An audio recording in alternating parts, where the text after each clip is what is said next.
곧 2주간의 겨울 방학이 시작될 테고 그건 지은과 기용에겐 헤어짐을 의미했다. 지은은 한국에 집이 있어도 없는 거나 마찬가지인 아이라 또 셜리 아줌마 집에서 홈스테이를 하겠지만 기용은 엄연히 평범한 가족이 있는 아이라 인도네시아로 돌아가야 했다. 그때까지 아직 시간이 남아있다지만 조금 있으면 기말고사 기간이라 둘 다 정신없이 바쁠 게 분명했다. 그런 생각들이 지은을 짓누르고 있었지만 그녀는 기용에게 단 한 번도 투정을 부리거나 어떻게 할 건지에 대해 물어보지 않았다. 매일 제 시간에 꼬박꼬박 전화를 하는 기용을 기다렸고 기쁜 마음으로 뛰어가서 받는 소중한 전화였지만 한 번도 그녀가 먼저 전화를 한 적은 없는 것과 같은 이유로 그녀는 아무것도 묻지 않았다. 지은은 정이 넘쳐 흐르는 아이였지만 그 이면엔 자기 방어로 완전 무장을 한 아이였다. 그 어떤 순간에도 완전하게 그녀를 사랑해줄 사람이 아니라면 그녀에겐 아무런 의미가 없었고 그건 기용도 예외가 아니었다. 이런 생각을 하던 지혜는 갑자기 한국에 있는 가족이라 불리는 사람들이 생각났다.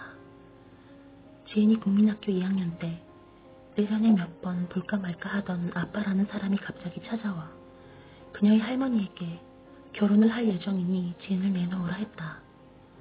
이혼 후 자식들과도 인연을 끊고 가끔씩 손녀 지은만 만나며 살던 지은의 할아버지가 그가 결혼을 해서 지은이를 키운다는 조건으로 신혼집과 사업 자본을 약속했다는 게 이유였다.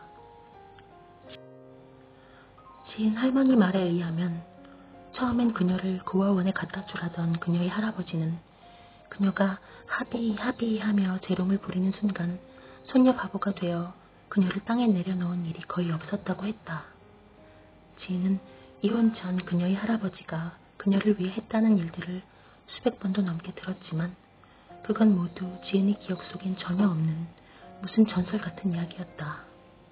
그녀는 그녀에게 일어난 일들이 기억으로 저장될 수 있었던 나이부터는 단언컨대 단 한 번도 건강하고 정상적인 관심과 사랑을 가족 누구에게서도 받아본 적이 없었다. 이번에도 그녀의 할아버지가 그녀만을 위해 세운 계획은 물론 그 나름대로는 사랑이었겠지만 아빠를 너무 무서워하는 지은에겐 영혼을 태워버리는 쥐약이었다.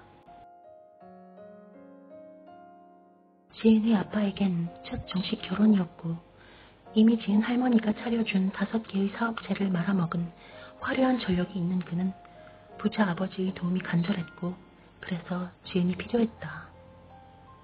그녀의 할머니가 절대 안 된다고 하자 그는 자기가 아빠인데 할머니 주제에 뭔데 이러냐며 법정까지 가고 싶냐고 그녀를 협박했고 난생 처음으로 지은은 모두가 원하는 아이로 갑자기 등극했다.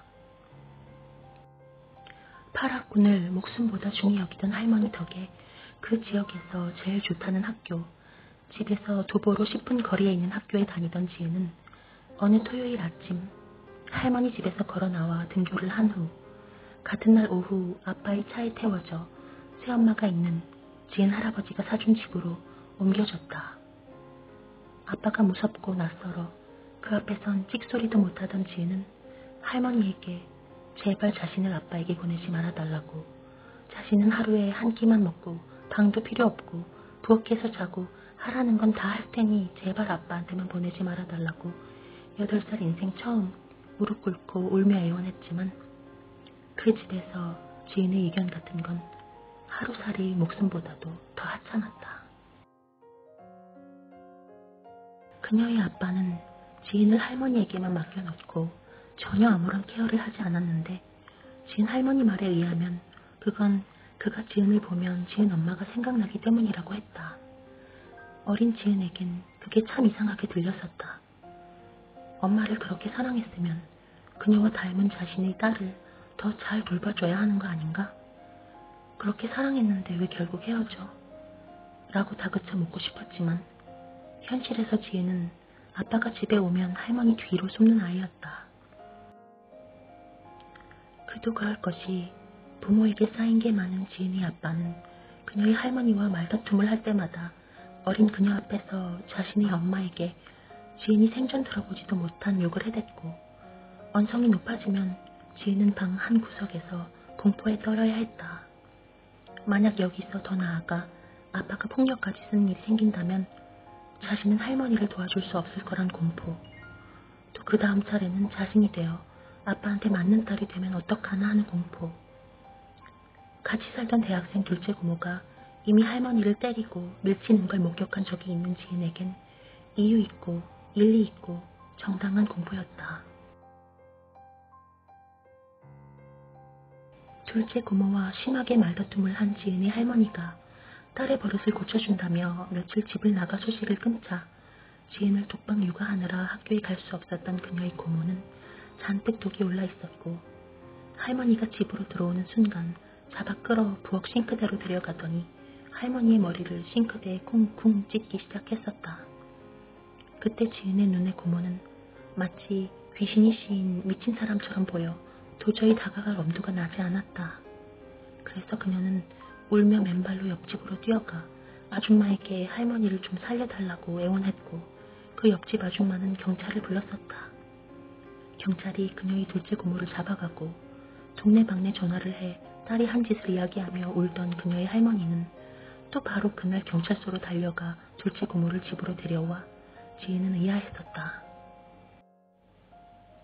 그런 일을 겪었던 지은이라 둘째 고모보다 더 무서운 아빠가 집에 오는 날이면 그녀는 항상 머릿속에 현관문을 열고 옆집으로 달려가 같은 아줌마에게 같은 도움을 청하는 시뮬레이션을 했다. 그런 그녀에게 아빠와 새엄마가 있는 집으로 어느 날 갑자기 가서 살라는 건 그냥 빛 한 줄기조차 없는 새까만 아면 그 자체였다. 이제는 차가 막히면 2시간도 걸릴 수 있는 거리에 있는 학교에 다니느라 8살 꼬마 지혜는 매일 아침 5시 40분쯤 일어나 학교 갈 준비를 했고, 그나마도 아빠가 바빠 못 데려다주는 날이면 혼자 버스를 타고 가라며 작은 손에 돈이 쥐어졌다. 새엄마는 물론 버스 정류장까지 데려다주지 않았고, 아직 어두스름한 새벽 혼자 정류장으로 가면서 지혜는 그냥 땅만 보고 걸었다.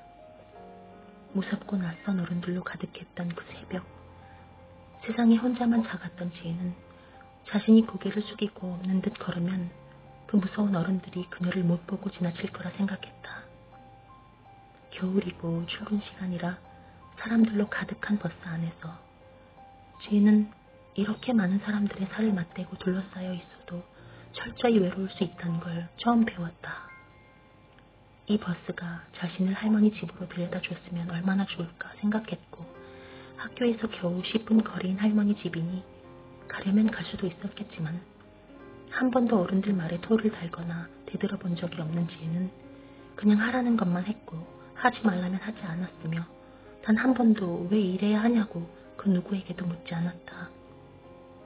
그날도 차가 막혀 등교 시간을 훨씬 넘어 수업에 들어간 지은을 왜 늦었냐며 다그치는 선생님에게 절대 멀리서 학교 다니는 거 말하면 안 된다고 당부한 어른들과의 약속을 지키느라 단 한마디도 못하고 그저 울기만 했다.